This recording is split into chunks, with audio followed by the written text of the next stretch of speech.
So, as a astrologer and a channeler, a Akashic Records reader, some of the most common questions I get are, what is my purpose?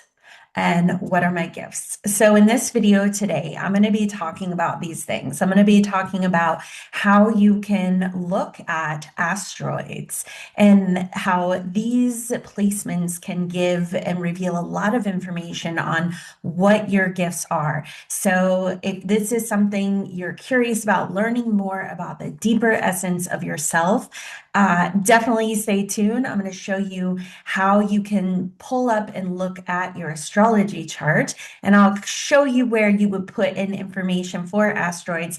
And I'm going to share about my journey and some of the fascinating things that I've covered along the way. Now, if this is your first time here, I want to welcome you. Hello, my name is Cassandra Deanne, and I am a certified galactic astrologer. I'm an Akashic Records reader, and I am a trance channeler as well as a floral design artist. So I kind of have loved looking at my own chart and discovering how these various aspects and pieces of myself have come together and create the unique essence of who I am. And the reason why I think this is so important is because I do feel like collectively we're in a time where a couple things are happening. The first thing is I feel like we're coming more into our unique expression and gifts. And this means that sometimes maybe what you feel drawn to, you might not have an example or a course, a certification, a person that you can look and say, oh, they do what I do.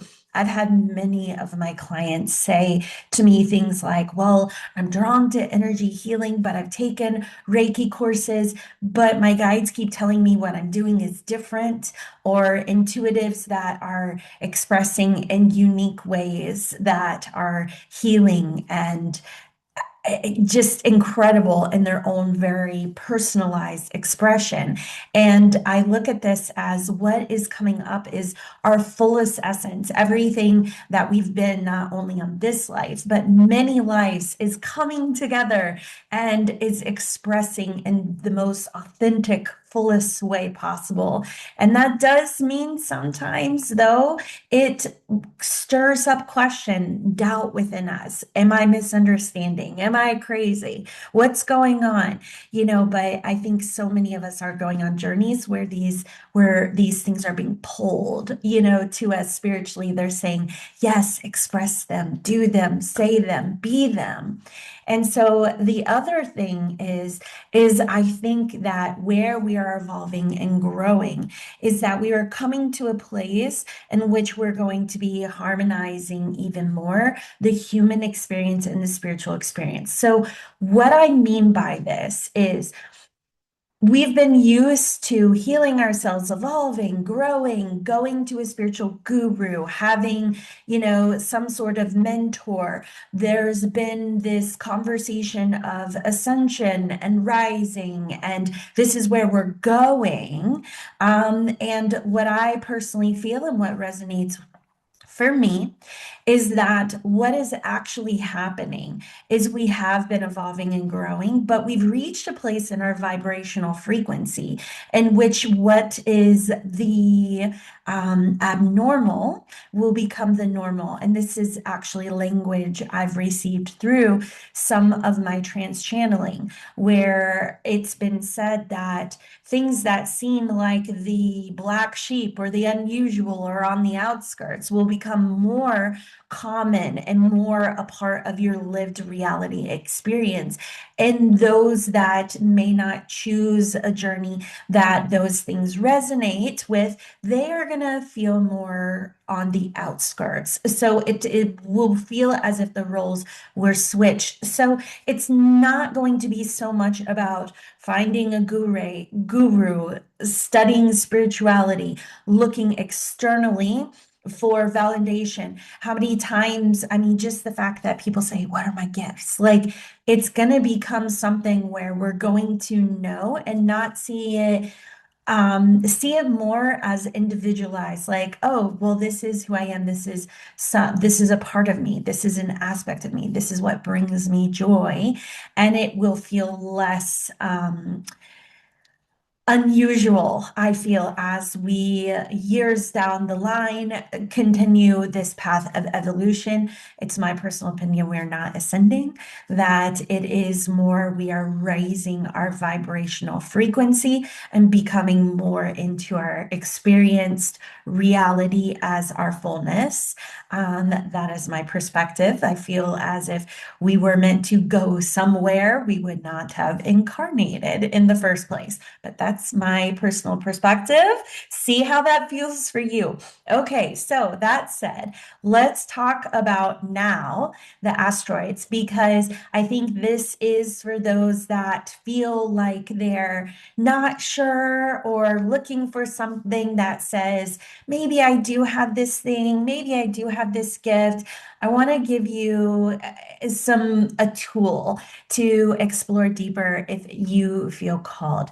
Now, I'll be honest, I have shared recently in a live I did on Substack with JJ with Together We Seek. And I shared there that when I first started into this journey of astrology, I didn't really have an interest in the asteroids because in my mind, I thought, well, how could something be so significant? And if you look into the way you typically explore asteroids, a lot of times they'll talk about it needs to be within a certain orb or placement.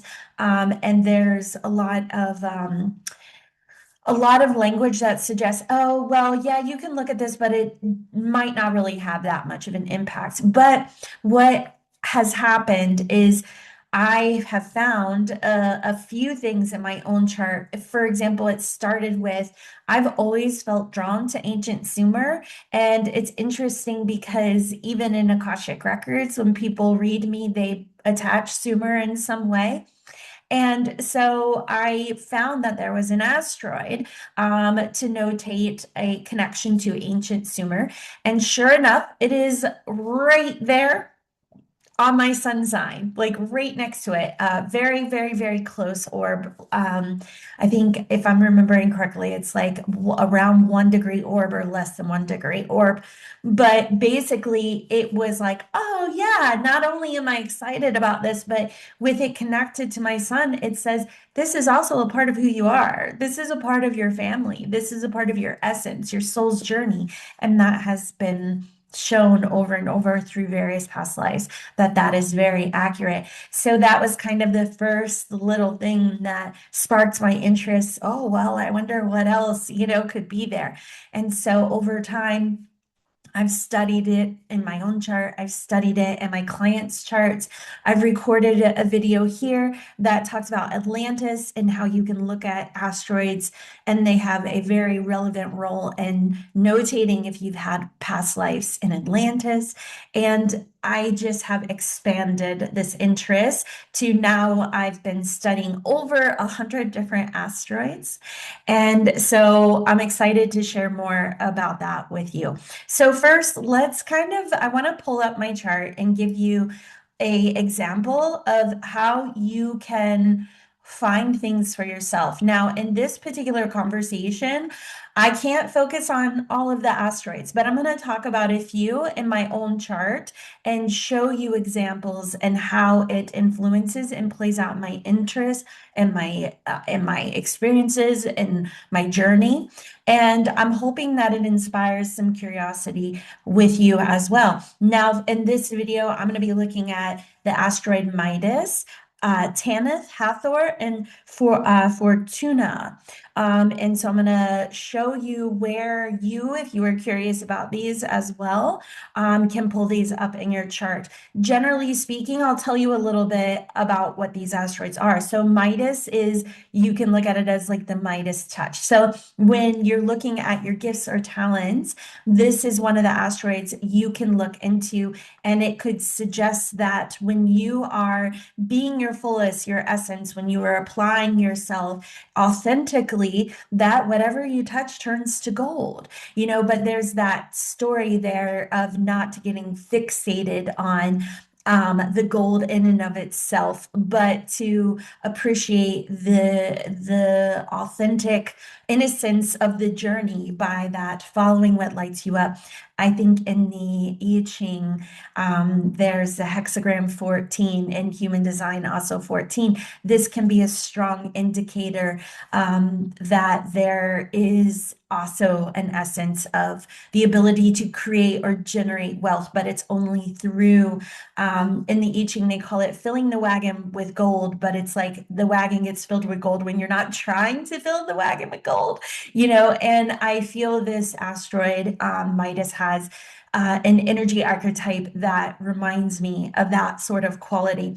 Now, Tanith is a Phoenician ancient goddess of the sky, the heavens, celestial energy. So, being an astrologer, it was exciting to see where this touches in my chart. I'm also going to be talking about goddess Hathor. And so this is an ancient Egyptian goddess. I happen to have a lot of Egyptian and Sumerian placements in my chart, and I'm going to talk a little bit about that. And then Fortuna is a asteroid you can look at when you're looking at gifts, talents, money, things of that, because it suggests that when you are in alignment, that abundance or recognition, that things may flow to you. So I'm going to go ahead and pull up this to share with you really quick. Now, so I like to go to astro.com. This is a good way I find to pull up asteroids. It's where I'm most comfortable right now, I'd say. So for this here, if you do not have an account, you may want to set up an account and preload your birth information into it, which is pretty self-explanatory. So I'm going to skip over that step for the sake of this video. We're going to go to charts and calculations, and you're going to go to the extended chart section. Now you can see, because I have already put my information in there, it has my name here. I'm going to be doing the natal chart wheel. I'm going to just put my birth information, April 7th. 1980. Okay, so now let's see here. When you come in, it'll probably look like this. Okay, but as you can see, like I hit this button, the plus sign for additional objects. Okay, so there you can, in this box, which ignore mine are preloaded with some of my favorite asteroids. Here you will put in the numbers for these asteroids. So for the ones we're looking at today, it's 1981. It is 5869, 2340, and 19. So if you are curious in your own chart, if you have aspects of that, you can plug that in and show chart. Now you can see the chart starts getting a little crazy looking. Imagine when I'm doing my chart studies, I'm looking at usually 15 plus asteroids at a time for connections. So when you are pulling these asteroids up, what you want to do is you want to look for any connections to any planet placements or personal placements. So as you can see here, I'm trying to think of one. Let me look really quick. I want to give you an example of one I know I don't really have. Let's see here. I think Merlin, which is 2598. 2598. Okay, I'll show you that one. So I'm just going to go back here, and I'm going to add the asteroid for Merlin.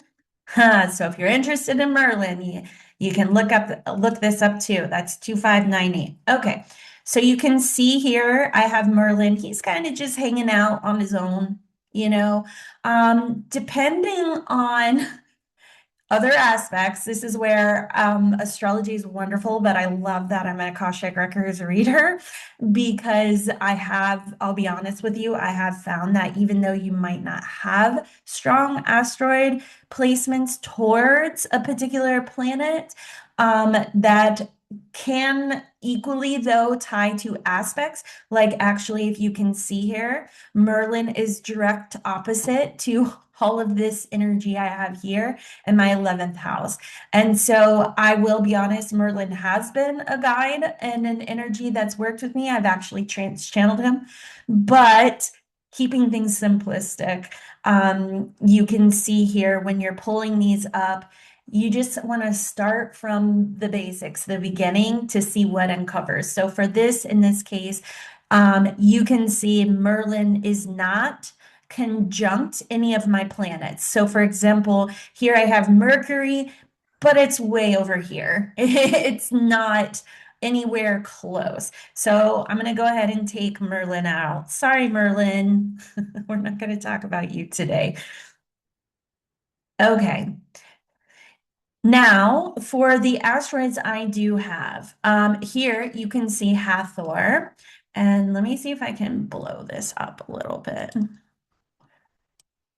Okay.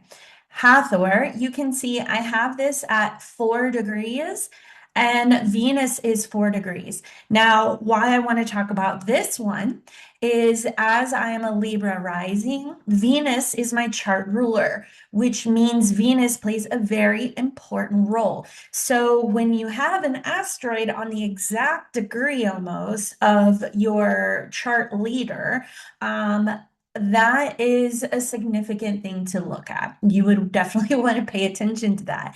So for here, Hathor, there's many expressions with this as an ancient Egyptian goddess, and she is very much connected to topics of that associate in my mind with like the Empress in the tarot, and nurturing, birthing, things along that lines. But she's very much connected to the ideal of Venus and to the idea of beauty. So when we're looking at this, you can see how with this being in the eighth house, this is connected to topics of death, rebirth, transformation, mutual finances, sexuality, things along that line. So having this placement here has really in my life added a powerful depth, I would say, to anything I create. So here I would say that this energy definitely influences my gifts and abilities as a creative, and having that goddess energy there magnifies it and adds a quality of transformation and depth to it. So my things I creatively share, I would say in my life, usually people are naturally drawn to them. They carry a frequency that in what I do as a creative, often I could say it's kind of sold itself, in that essence.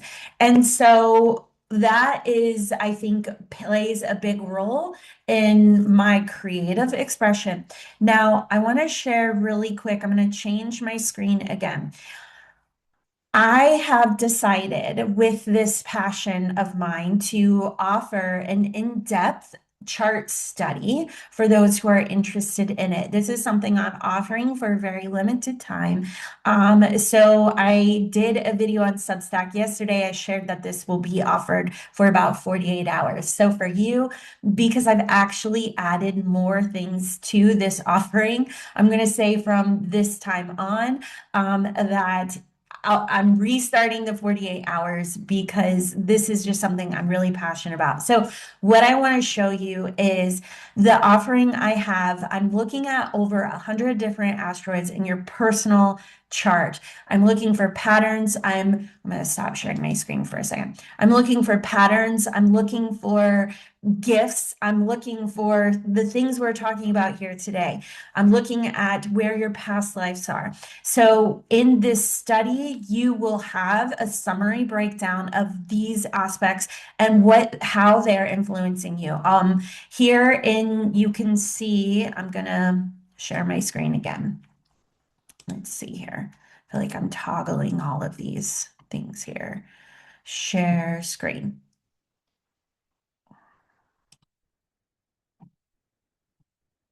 Okay, so here, um, you can see this is all the list of all the asteroids that I consider. There's over 100. And I want to show you really quick what it looks like. Here is this section for Hathor. It shows the placements, it shows the orb, it tells you about what the asteroid is, and it tells you the influence in your chart. Okay, so you don't have to know astrology to be able to understand how these are influencing you. And then later into the PDF, I take all of this and then I look for other patterns through other aspects. So, for example, I have Hathor there, but maybe there are other asteroids as well. Maybe I have a stellium of a collection of energy influencing it. What does that mean? And so I also include various strong themes throughout the chart that keep repeating. And I also share gifts that you may have, which is what we're talking about here in this PDF, in this conversation, and that's shared equally in the PDF. Okay, I just wanted to share with that because I know I'm using a lot of astrology language, and I just want you to know that if you're curious but you don't know that language, this is a wonderful offering to find out more about your gifts and talents without having to be able to read or interpret what these placements mean. But if you enjoy astrology, I just wanted to show this so you can kind of see where it's coming from. Okay, next is I want to talk about Midas. So Midas here, you can see is conjunct my midheaven, the MC. This represents your public reputation, your highest point, the legacy you leave behind. So here you can see that when you are looking at gifts and talents, having this suggests that there is an emphasis, importance, and what I'm sharing or what I'm meant to my soul here to journey, experience, and move through. And that there is, when I am in alignment, again, not forcing the gold, not being out of balance, but when I'm genuinely embodying my essence and sharing, that there is an abundance quality that comes with that. Now, what's interesting here is you can see, for those who enjoy astrology, you can look how this Midas placement here is also squaring my Pluto, which is about personal power. And my Pluto here placement has meant to me that there's been a lot of aspects in my life where I have went through transformations. This is in Libra, which is the other. So there's been a lot of journey of who am I? How am I showing up? Am I showing up authentically, or am I making myself smaller and not holding that personal power, that Pluto? Am I being talking about things that I feel others will accept? Well, then I'm not honoring this Midas. This Midas then is going to be in shadow. It's going to shut up. It's going to shut the door if I'm not aligned. So you can see here this balancing of this energy that, yes, I have this potential, but it's only when I am embodying myself authentically and embracing the aspects of all of who I am, regardless of how it's received. Okay, so that's Midas. The other one I want to talk about is Tanith here. Now you can see again, this is very, very conjunct my moon. It's not the same degree, but within like 0.04. And also, look at this. This is why I love this stuff, you guys. It is also an opposition of Midas. Again, saying I have to honor all of these aspects, okay? And it just so happens that my midheaven is Cancer, okay? Well, guess who rules Cancer? The moon. So when you're looking at, okay, when you're asking about what is my purpose? What am I doing? You're looking at these things. You're looking at the midheaven. You're looking at the 10th house. You're looking at its ruler. Its ruler is the moon, and the moon is in the third house. So this instantly tells me there's a quality of how I'm showing up in my local environment, how I'm showing up in what I'm sharing, there being an element of communication, since the third house is related to the mind, communication. The moon is intuition, and Tanith is the goddess of the sky, celestial study of the stars, the heavens. And so I'm not surprised that I'm channeling galactic energies, that I'm fascinated by astrology, that these are parts of me and parts of my intuitive gifts that I then speak on, share in my environment, share with those I'm connecting with.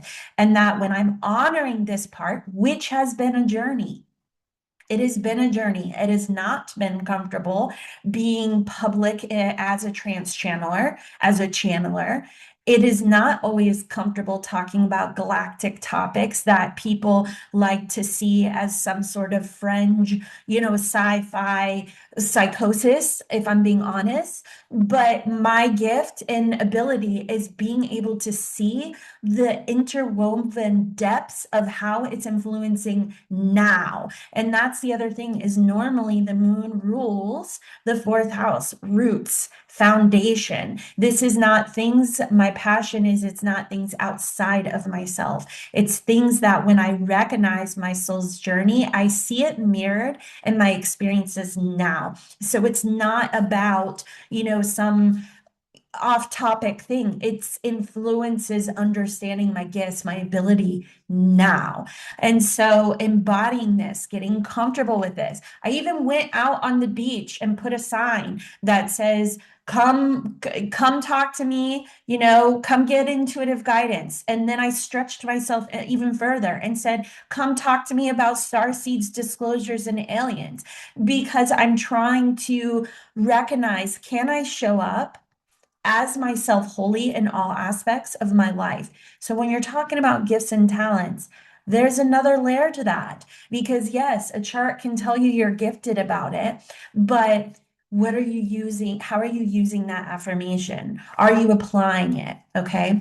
And these are all things probably as I'm speaking, this whole Pluto and challenge square to my midheaven that I've had to gone through.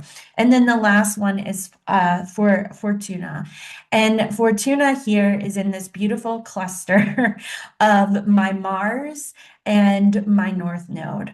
And so this again, oh, it has been a journey because these energies are in Leo. Leo is meant to be seen. Not only is it meant to be seen, but it's in my 11th house, which is the group, the collective, a larger scale of reach. And so it says, stop hiding, come out, be who you are. This is part of what you're here for. When you're looking at your North Node, you're looking at energy that doesn't feel comfortable, but you're meant to embody and move towards. So having this asteroid here again is affirmation that says, this is a gift you have. What are you going to do with it? Are you going to hide it? Are you going to embody it? Are you going to be public with it? Or as this Libra Pluto, are you going to lessen it? Are you going to doubt it? Are you going to, hide the true essence of these aspects of who you are? And I want to take it a step further with you. Look at these lines, okay? All of these red lines here that are coming to this placement here. And this placement here is Uranus in Scorpio in the second house. Okay, what this means, Uranus says, be the rebel, don't conform, be innovative, be different. Okay, Scorpio is depth. It's normally ruled by Pluto. Again, this Pluto energy, death, rebirth, transformation. This is in the second house. Okay, this is not only what you value, but this is a career house in astrology. It's where your money comes from. So there's also an aspect here. How interesting that not only is this asteroid connected to my North Node, but it's also squaring this position in literally the house of fortune, of money, where money is coming from. And also, actually, the 11th house is connected to fortune as well, in the sense of good luck and expansion. So, having this placement here again, it's suggesting that I have to embody this quality of myself. I will say that my gift is transformation. My asteroid chart shows that over and over, that people often find me in transformative times in their life. And it's saying to me that this is part of who you are. This part has to be embraced, it has to be honored. But when you do, fortune comes, connection comes, the right tribe comes, the right clients come, and that success follows when you are honoring those aspects of yourself. Okay, so I know that's a rich conversation. I'm excited to hopefully explore and help you. One more time, I'm going to share my chart and show you one last thing of this document. So this document, as you can see here, mine is 16 pages long. It depends on all of your placements. I personally go through them and read the relevance. Even though typical astrology says a 2-degree orb, I find that that is not always entirely accurate, and the whole chart has to be considered.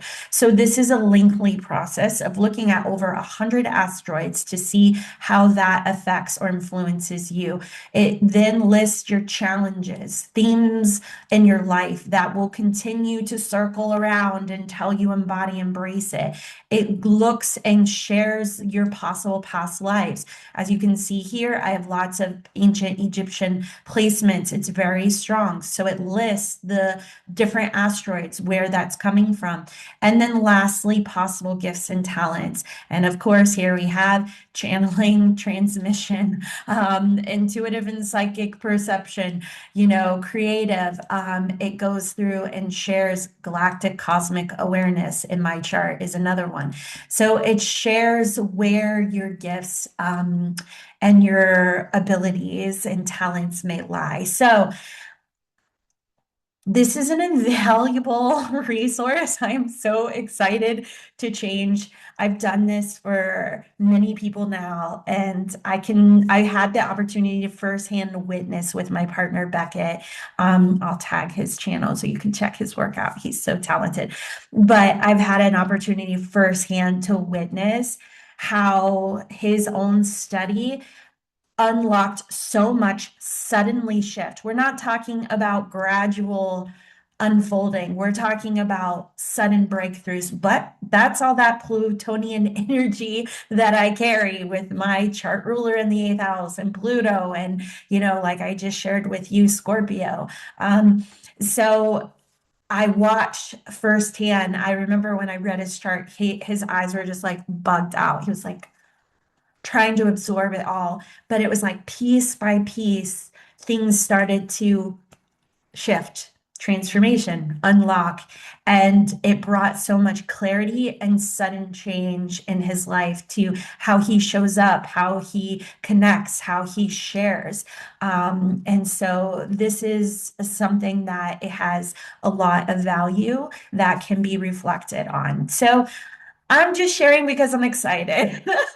I hope that this is making you curious about your own chart because I just, it's powerful. And I hope that my demonstration today has helped you have a look, a glimpse into the significance. And so I'm curious if any of the asteroids I shared today, did you notice you had conjunctions? Like, were they close onto any of your placements? your placements, or your midheaven, your ascendant, your descendant, your IC. Did it show up anywhere, in your own chart? Leave a comment, let me know, and check out the offer. I'll leave it in my description, or you go to my site, which is Cassandra Deanne. It's deann.com/asteroid study, and you can there purchase. Like I said, I'm only going to leave this up for a certain amount of time because I only have a certain amount of opening, and it takes a while to do these studies. So I hope that this was helpful, and until next time, bye.